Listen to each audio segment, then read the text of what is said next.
Hey, what's going on guys, and welcome to Overwatch The Breakdown. In this episode, we're going to be talking about D.Va. So drop a like on the video if you enjoyed, and let's get started. Now with every character in Overwatch, I'll start with the health. Now, D.Va in her armor form, which I'll call it, has a total HP of 600, with 200 of it being armor and 400 health. Now previously, there was a change where it was 400 armor and 200 health, which made her a lot more tankier and really hard to kill. But they did reduce that, so she is a lot weaker than what she used to be, but she is still a really good tank. Now in her other form, which I like to call Baby D.Va, which I'll be using a lot in this episode, her health is only at 150, so she is on par with Tracer in maximum health, but she is easier to die from any other character compared to Tracer because her gun. Now she does have one good thing going for herself, is a really fast ult charge, which can be treated like a second life because she can go in and out of her suit as long as she has an ult charge. The mech's call-in damage when it's being dropped is 50 at any range around it, and it takes about 2 seconds to get all the way into the suit, so you can take damage while the suit's being called down. It is possible to get put into a suit and then gain shot right out of it before you even get in the mech fully, so do this in the appropriate time where you're not around enemies, or at least keep your teammates protecting you while you actually go into the suit. Now the main fire for D.Va is her fusion cannon in her mech form. The damage on this weapon is 0.6 to 2 per pellet with an 11 pellets per shot. It also has a 2x damage for headshots, so this weapon is weak without headshots, but it's a very consistent weapon for landing shots, so you can always dish out damage. The damage drop off on this weapon is 10 meters upwards to 20 meters, so you can get a lot of damage in close range. The weapon itself is really good for close range since it is a shotgun type weapon, and the maximum damage you can do per shot with this weapon is 6.6 upwards to 22 damage if every shot actually connects with the target,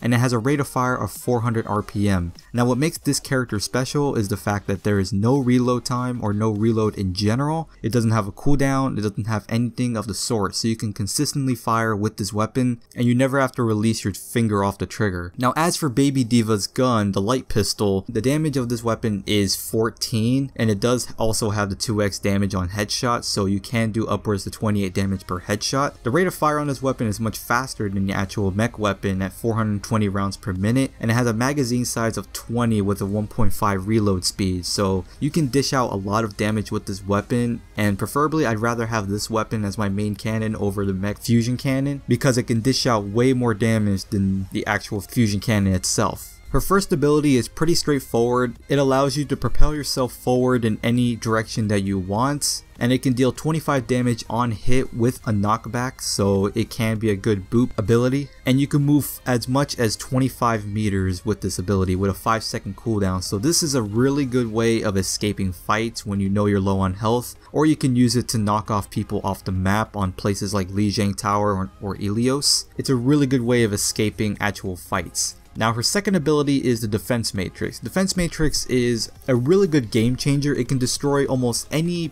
incoming projectile and almost all forms of hit scans, from Soldier 76's ults to the shotgun from Roadhog and even grenades from Junkrat. So this ability can work wonders when it comes to denying the enemy team kills. It has a 15-meter radius with a rectangular cone for destroying projectiles. Is not like a circle or a giant square, and it only works facing forward, so you can't deny things from behind or the side. It will have to be right in front of you. As long as they hit the actual defense matrix in itself, they will be destroyed, and it has a 4-second full duration, so it can last a good enough time just to destroy maybe a fully ulted Soldier 76 or even a Roadhog or Reaper's ult, which is really good. It has a 1-second cooldown to begin recharging, and it has a 10-second recharge, which can take a lot if you don't have a good maintenance with it. Even though it can block a lot of things in the game, there are some things that it can't block. For example, the Tesla gun from Winston, the hook from Roadhog, Symmetra's beam, Mei's freeze, and Zarya's beam. All of these can penetrate the defense matrix, so you would have to be careful with those weapons, and almost anything else can actually be deflected, so it's not much that can actually get around it, but those are pretty deadly weapons to go against. Now our ultimate is pretty straightforward. It's just a simple self-destruct that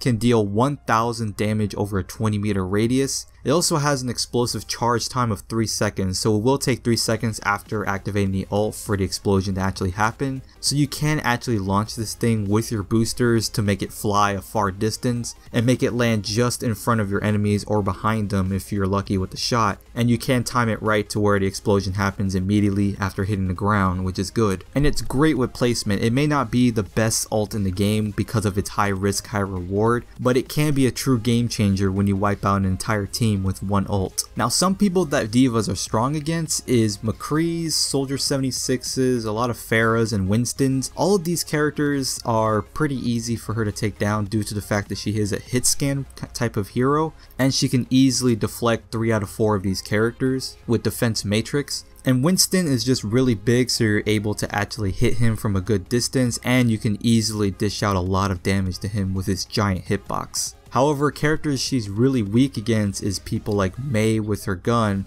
Zarya, Roadhog's hook, and Symmetra. Those are kind of obvious ones from the same thing. Anything that pretty much can't be deflected by the defense matrix is usually just a weak counter against her and can really get you killed with this character. So how should you use this character? D.Va should be used as more of a distraction, a diversion, anything to keep the enemy's line of sight on you and not from your team, and she can easily deny the enemy team almost any ult in the game and can absorb almost any amount of damage to keep your team alive. It's like your own discount Reinhardt shield that doesn't last very long, but it's much stronger. So even after her nerfs, she is still really good, and I really advise people to actually use her. She could be really good. So that'll be the video for today, guys. Don't forget to like, favorite, and subscribe, and I'll see you guys in the next video. Stay frosty.